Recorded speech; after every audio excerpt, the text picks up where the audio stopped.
Hello, goobers. Today we're going to be talking about the Locked Tomb series by Tamsyn Muir. Specifically, we're going to be talking about whether or not I think you should read it. And I think that the answer to that question is going to be very different person to person because this is one of the most polarizing series I have ever read in my life. It is also the most unique series I have ever read in my life, and because of that, it's definitely not going to be for everyone. I've reduced my thoughts on this into 5 categories that I think really surmise everything that this series is about. I just finished reading Nona the Ninth literally earlier today, and I've been nonstop thinking about it and reflecting on the other books, so I'm gonna knock out this video while it's all fresh in my mind, because holy crap, this series has so many small little details and plot points and stuff that I would forget if I let this sit for way too long, so I'm gonna try and get it all out there right now. If you don't know, the Locked Tomb series is a series about lesbian necromancers in space.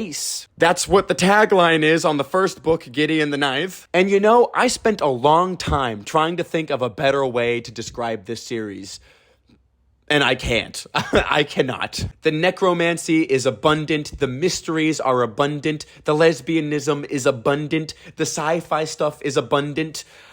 What else do you need to know? Genuinely, I don't think I could describe the plot of this series if I wanted to, so I can't really pitch it to you better than that tagline. There's necromancers, they're lesbian, and they're in space. There you go.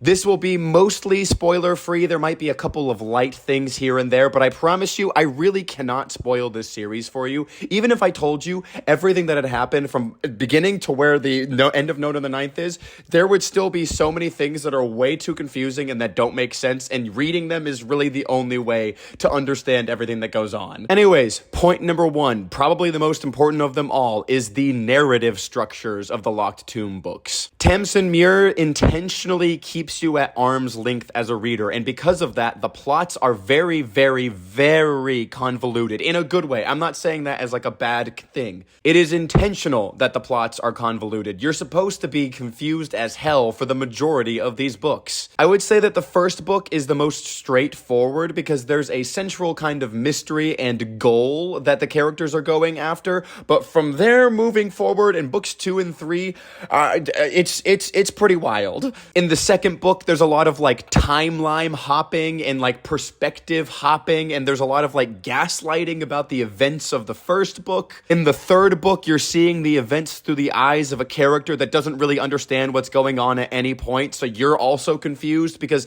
you're only seeing things the way that they see them, so it's really, really confusing a lot of times. And on top of all of those things that I just said, in general, Tamsyn Muir only gives you tiny little morsels of information and knowledge throughout the plots until everything kind of comes crashing together at the very end. You'll literally be sitting there scratching your head through several scenes going, what was any of that? Who are these people? What is this place? What was that thing they just saw? Because she only gives you like a quarter of the information per scene sometimes. And believe me, it can be frustrating sometimes. Absolutely, it can be frustrating. But if you're okay with that happening, knowing that there is going to be a payoff, there is going to be an explanation for everything, then yeah, that's not something you need to worry about too much, even if it is frustrating at times. I actually kind of came to enjoy the narrative structures and plot devices she used that frustrated me, because after the first book, and especially the second book, once I was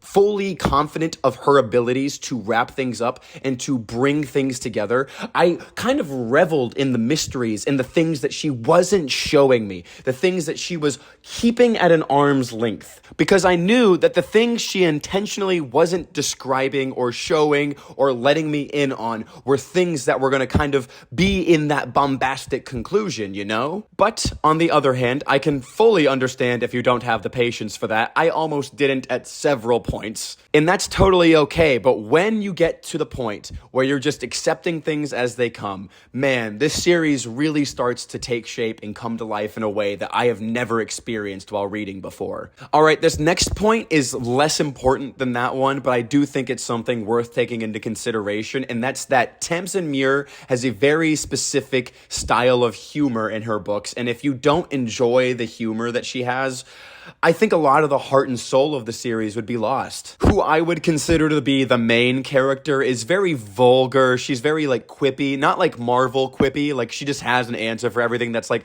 kind of sarcastic and rude and crass at times. And because this series takes place in the future, there's like pop culture references sometimes that felt a little jarring at times, but then I would remember like, okay, yeah, these things that happened on Earth still exist. Like history still exists. So like some of the colloquialisms that characters use, I'm like, okay, I can see like maybe how that survived and why it's funny now that she's writing that in there, because yeah, it's a little bit off-putting, but like it still could exist in the vernacular of future language, you know? Like at the end of this last book, one of the characters said sus, and I laughed so much. To me, that was really funny. I'm okay with that kind of stuff, especially because it is our universe. If it was like Earth never existed in this universe or something, that would be stupid. But that actually, like, I can see that living on in some way, shape, or form, maybe. I don't know. My point is, her humor is very brunt. It's very in your face, and it's kind of there throughout the entire series. It really never lets off the pedal. I mean, there are certain parts that are darker than others, but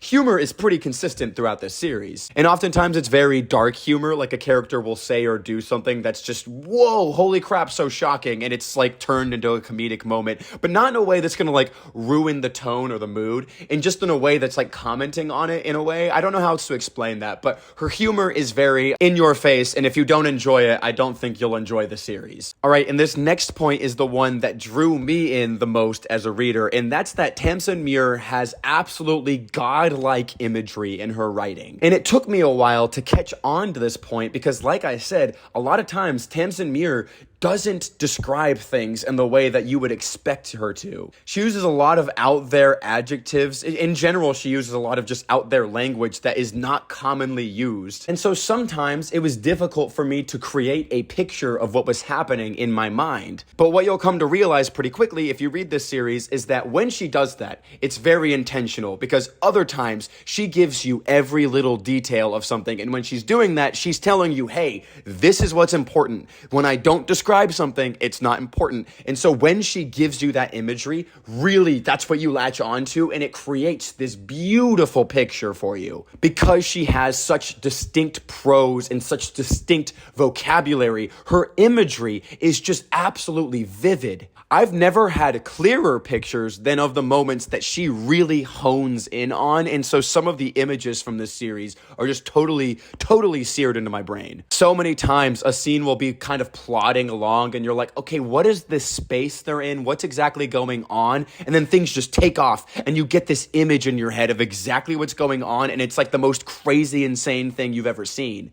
I love Tamsyn Muir's imagery, and I think that I came to enjoy it even more and more throughout books 2 and 3, and those moments were what kept hooking me in. The moments when she would expand the viewpoint of you as the reader, and she would show you this specific place or thing that would, I just dropped my phone, she would show you this specific place or thing that would totally create a whole new mood or vibe, or show you something that you were not expecting. I love when she does that. And tied into her imagery is just her writing style as a whole. Her writing style is intentionally, as I've been saying this whole time, very jarring. Sometimes scenes are paced really weird, or people talk in a way that doesn't really make a lot of sense, or things happen in a way that doesn't really have a lot of congruency with what you thought was going on. And a lot of this stems from the fact that her writing style is so off-putting at times. And again, this is one of those things that like could totally turn someone off from the series. But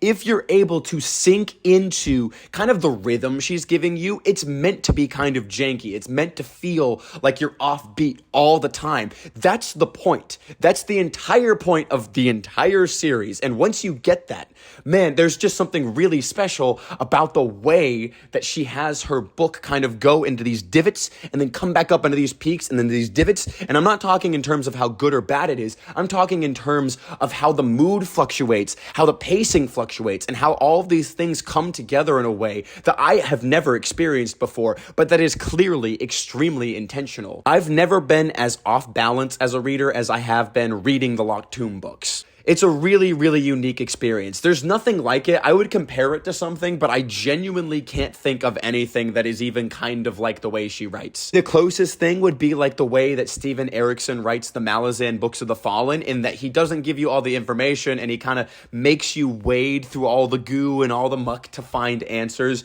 That's the only part of it, though, that really feels similar to me. And lastly, I think you would like the Locked Tomb series purely if you enjoy all of the subgenres that it's patched together by. It's got a little bit of horror, it's got a little bit of sci-fi, it's got a little bit of mystery, it's got a little bit of like dystopia, it's got fantasy, it's got like gothic horror on top of just normal horror, it's got necromancy, which is kind of its own subgenre. It really is just one big quilt of subgenres that have been taped together in like this really haphazard way. I love when subgenres kind of clash and collide in books. I mean, I love it in basically any of my stories, but the Locked Tomb does it more than anything else I've read. So, overall, do I think you should read the Locked Tomb series? Absolutely, especially if you're a veteran of the fantasy genre. If you're looking for something that's fresh and new, that's not going to be like anything else you've read, absolutely you should be checking out the Locked Tomb. Even if you're more of a newcomer to fantasy, I do think it's worth checking out just if you want a reading experience that you're not going to get somewhere else. And I think that even if you're skeptical, even if you aren't enjoying the first book when you first pick it up, even if you don't enjoy the first book at all,